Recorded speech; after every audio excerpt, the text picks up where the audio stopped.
Magandang umaga po mga kalingap, mga ate, mga kuya. Ngayon po ay nandito tayo sa St. Peter Chapels. Yan, dahil ngayong araw na ito ay ihahatid na sa huling hantungan ang ating kalingap partner, kaibigan, miyembro ng Team Kalingap na matagal na nakasama ni Kuya Bal Santos Matubang. Walang iba kung hindi si Rogelio Inso Sinsioco Jr. o kilala natin sa pangalan na Brother Paas, ang kilalang nagbe-bless sa lahat ng mga pabahay ng Kalingap. So, ngayon po ay samahan nyo kami sa paghahatid sa huling himlayan ng ating kaibigan Kalingap partner na si Brother Paas. At syempre, yan, kasama rin po sa maghahatid sa kanya ang walang iba kundi ang ating founder na si Kuya Bal Santos Matubang, si Ate Edna, at ang mga Kalingap partners po. Ayan. Yan po, nandito sila sa isang sulok. Ayan, nandyan po, yan, naghihintay.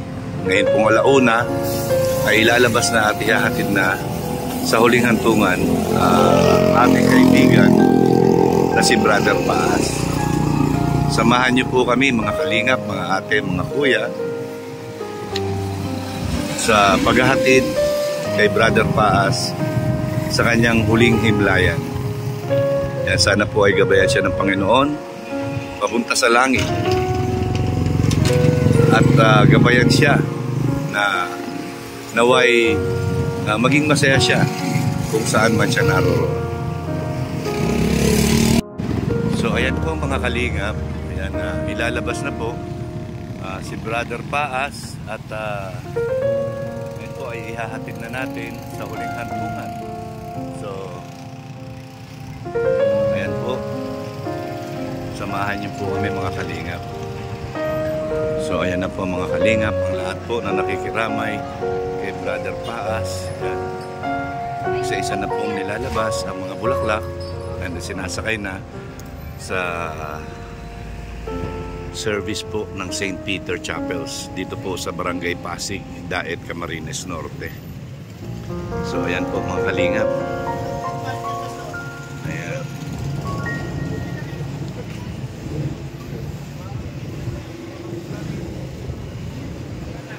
Ayan po, marami pong nagmamahal sa ating Kalingap partner na si Brother Paas, lalo na po yung kanyang mga ka-churchmates. Ayan, lahat po halos nandirito. Ayan, nag-aalay ng simpatiya sa kanyang pagpanaw.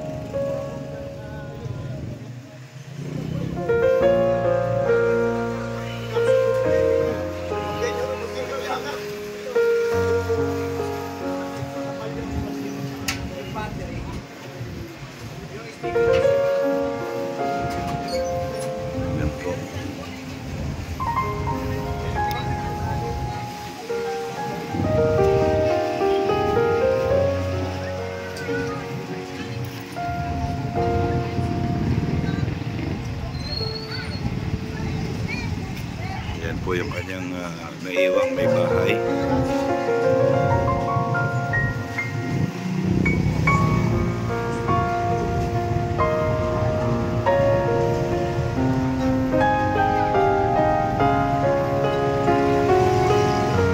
Yan na po yung lapida. Yan, may kasama na po palang lapida ito.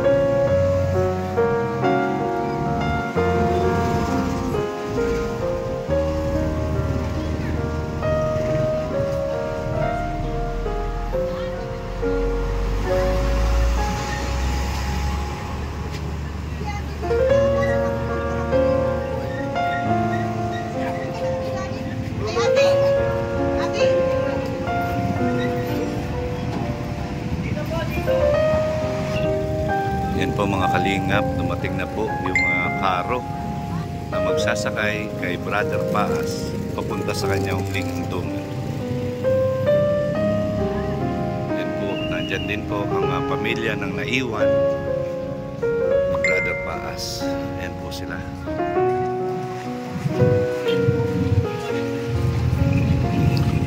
So Maraming salamat po sa Panginoon at binigyan tayo ng magandang panahon sa paghahatid sa ating kapatid na si Brother Paas sa kanyang huling himlayan.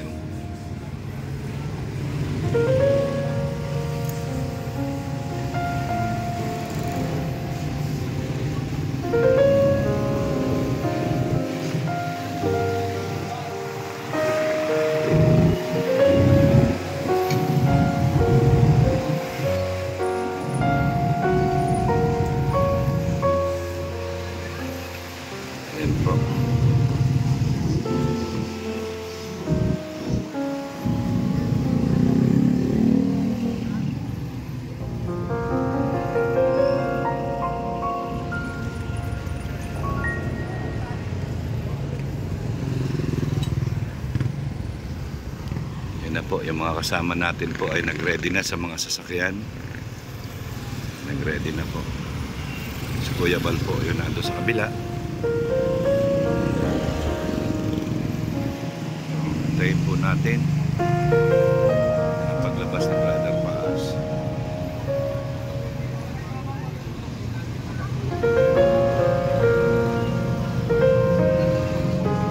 Yan na po si Brother Paas.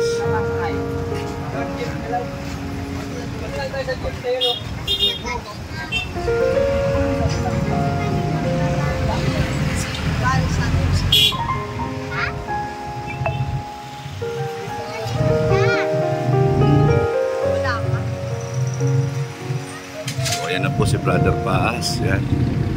Ihahatid na po natin. So, ayan na po. Ayan na po si Brother Paas. Kaya po ay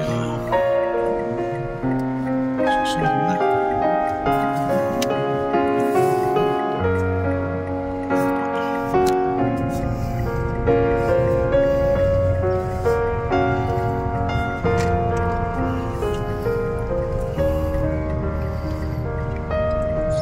Sama-sama po tayo sa paghatid sa huling himlayan ni Brother Paas.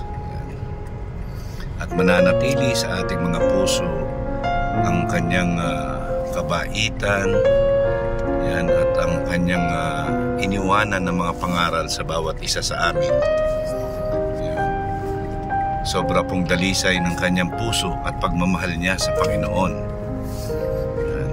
Siya po ang nagbibigay sa amin tuwing umaga ng Bible verse para mamulat kami. Lahat kami ay mamulat sa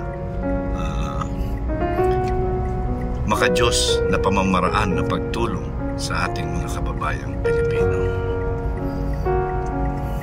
Ayan po.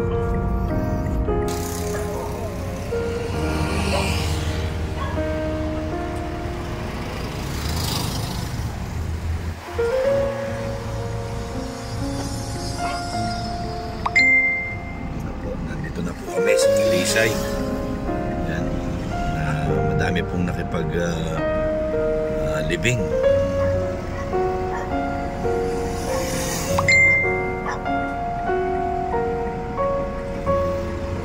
Marami pong nakipaglibing.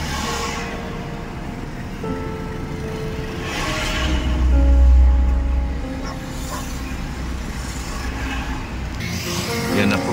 Papasok na po kami sa loob ng sementeryo. Yan, papunta po dyan sa loob ng sementeryo. Yan, inarangan ko lang po itong kalsada para magdire-diretso po ang pasok ng mga maghahatid po sa libing. Yan, para dire-diretso na po. Yan, nandito po tayo nakaharang sa kalsada para wala pong makadaan muna.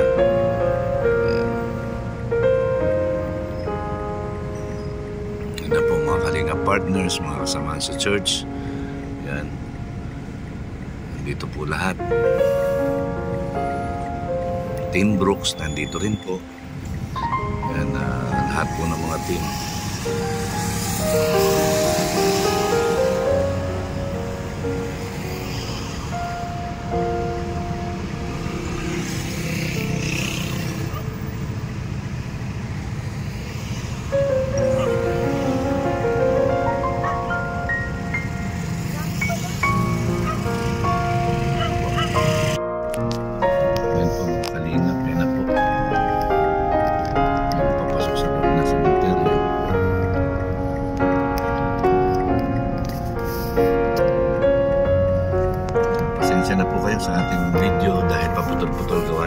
po ay nagmamaneho. Mahanap lang po ako ng eksena na pwede tayo makapag-video na lugar kung saan tayo pwede makapag-video. So ito na po yung sementeryo na sinasabi ni Kuya Bal. Bagong sementeryo pa lang po. Sobra pong dami nang nakipaglibing.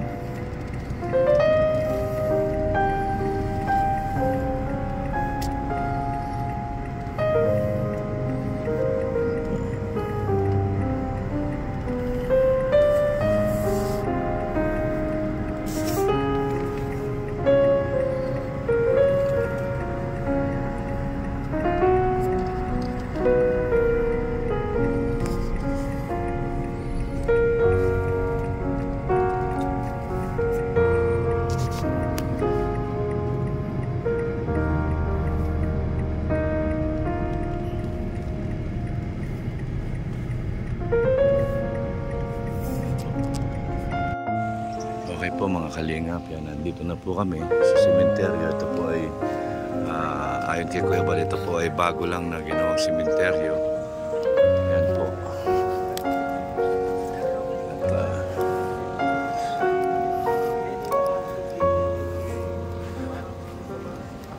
ayan na po. Konti pa lang po ang nakalibing.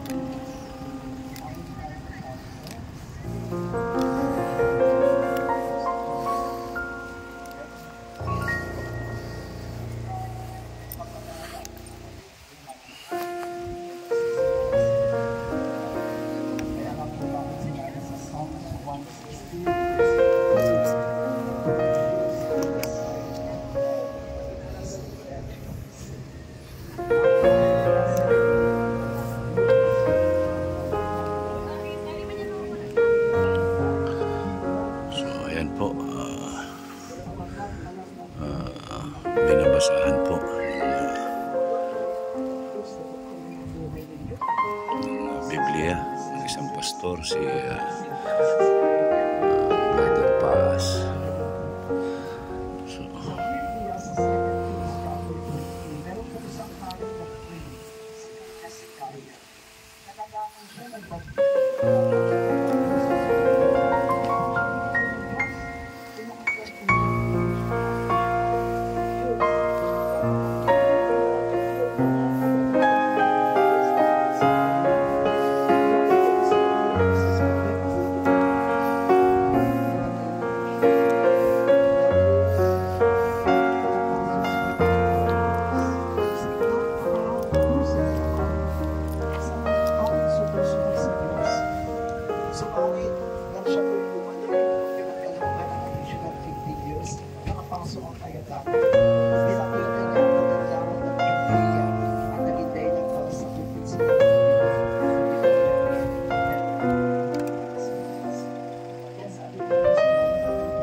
Natutuwang-tuwa po siya pang may bumibisita.